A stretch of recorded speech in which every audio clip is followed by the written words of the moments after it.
Hey guys, and welcome to my channel, or welcome back to my channel. My name's Ruby, if you don't know who I am, and today I'm going to be giving you guys my top tips for exam revision to help you succeed. These are all tips that I used throughout year 12 and I ended up with a 96 ATAR, so I feel like, it might help. This video is highly requested and a lot of people ask, so without babbling too much, let's just jump right into it. I'm gonna put on my new glasses because they make me feel smart. Okay guys, so tip number 1 is to set tasks, not time. All of us will have heard the question where people are like, how many hours a day should I study? Should I study for 8 hours a day? Should I study for 5 hours a day? Like, how much study are you doing every day? People ask me this to this day. They're like, how many hours do you study? And I'm like, I never once counted how many hours I studied. Basically, what I recommend is to set tasks and goals, and this might not work for everyone. It worked really well for me. I still do this to this day, every single day. Basically what I do is I'd say, okay, it's Monday, I'm gonna do a 10 marker for legal, part A for maths, and an English essay. As I go through the day and I complete those, I can tick it off. Once it's done, you're done. Your revision for the day is over. If that took you 10 hours because you decided to go Snapchatting people and having a movie in the background and making cupcakes, that's a you problem. If you decide to smash it out in a few hours, don't time it all, not go on your phone, you're not going to take very long at all to do your revision. That's what I recommend. Plus, at the end of it, you do get I think it's very fulfilling to be able to tick things off as you go rather than looking at the time being like, still got 5 more hours to study. And you know what? There's no pressure to finish it. If I don't finish a task, I just wipe out the day. It becomes a task for the next day. So there's no pressure to finish it all. It's just your plan. Tip number 2 is to delegate your time wisely. I know you're like, you just talked about time. Hold up.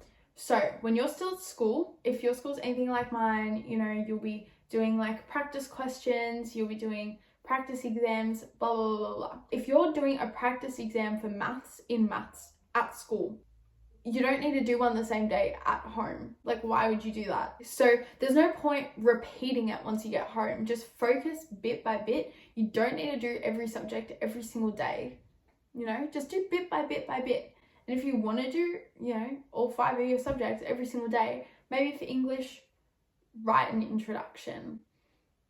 For maths, do 10 questions. Okay, tip number 3 is to do your exams in parts. But basically, how I have revised, and I always have revised, is your exam is set into different sections. So section A, section B, section C.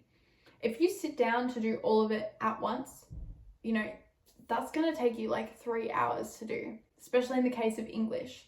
Why would you do that if you can sit down for an hour, do part A, finish it, time it even. If you time it, that's really good. And then, the next day, do part B. If you do that, for example, for English, I'm going to use English as an example. For English, if you sit down for 3 hours in 1 week, but you split it up. So on Monday, you do part A, Wednesday, you do part B, Thursday, you do part C. At the end of the week, you've finished a whole English exam. Give it to your teacher on the Friday. She marks it over the weekend. On Monday, you have, feedback. In an ideal world, you have feedback on Monday, and then just repeat. Keep doing it. You can very easily do an exam a week going up to your exams by doing part by part, to be honest with you. Just a little bit of perspective for you guys that it doesn't take too long. It really doesn't. Obviously, if it took me an hour to write essays, it didn't, but just do it timed. And then once that hour is up, just stop. You know where you got up to, you need to speed up, basically. I have no idea what tip number I'm up to. I think it's tip number 4. So my next tip for you guys is my favorite tip. I honestly think this is the key to success. It is the definition of work smarter, not harder. When you do an exam, I'm going to use legal as an example because I did this religiously in legal.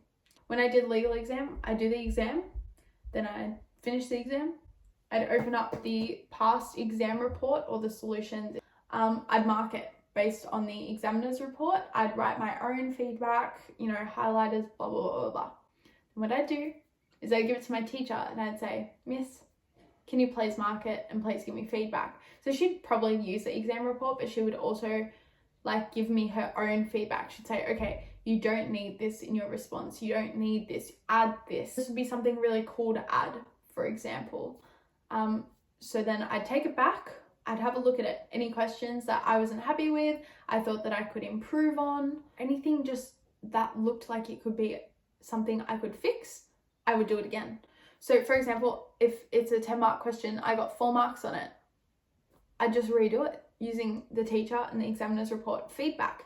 I give it back to my teacher and I say, can you please mark it again? So my teacher would go through it, she'd mark it again, she'd give me feedback again, and then I'd look at it. If I still was not getting high ranging responses, you know what I'd do?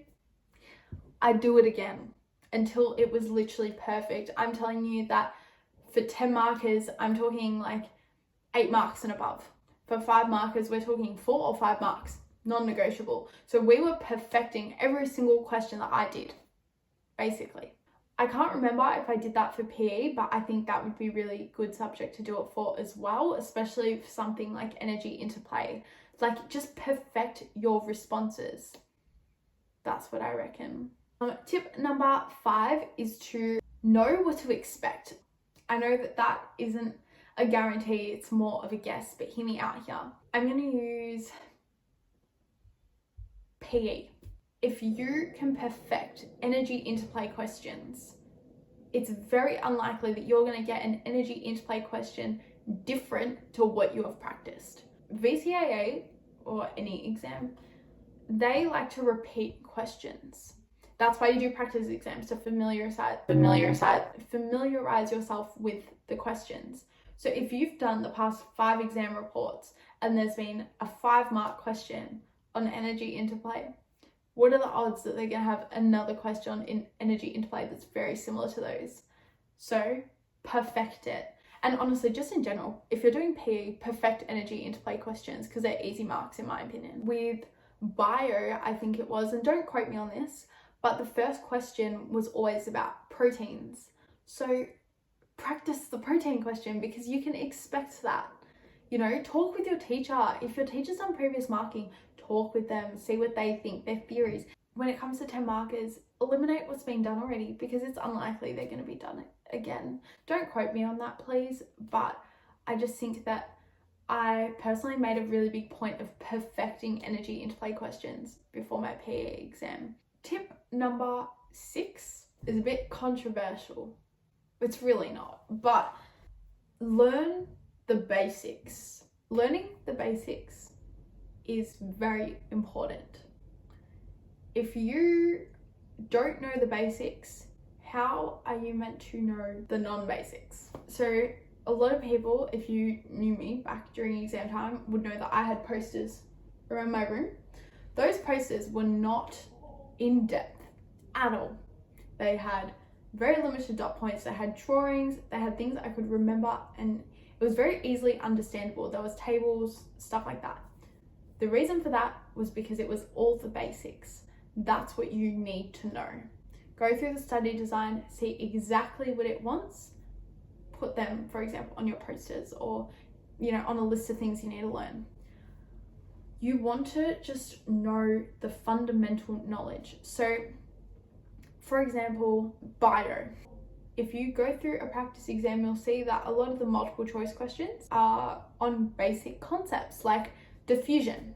For example, imagine you get a question on diffusion in the exam and you're like, oh my God, I've learnt this every single year of high school and I have no idea how to answer this question. Don't be like that. Make sure those little fundamental things that you have overlooked, the things that you're like, that's so easy, I know this. Do you know this? Go revise it. Know the basic concepts. Tip number 7, and I'm going to make this my last tip. For English, have a game plan, basically. When I say have a game plan, I feel like it's really, really good to have an introduction prepared. And examiners can probably tell when you've done that, I'm not sure, but I know we did it in class, but I found it really beneficial to see, you know, this is the prompt, for example, about Alfred Hitchcock, Rear Window, whatever. If I've got a pre-written very general introductory, you know, first bit, line or two, then I can continue the rest of that based on the prompt. And I think it's really reassuring to go into the exam having something already, if that makes sense, because you just start and then you keep going. The hardest part is starting. So if you can already start, you know, you're already one step ahead. That's just my opinion. Make a really good introduction, run it by your teacher, see what they think. Okay guys, so there is my, I think I did 7 tips. There's my top tips for exam revision. I hope they helped, but they're just things that I picked up over my experience and things that I did that I feel like helped me out a lot. So hopefully they help you guys out as well. All the best and good luck. Bye guys.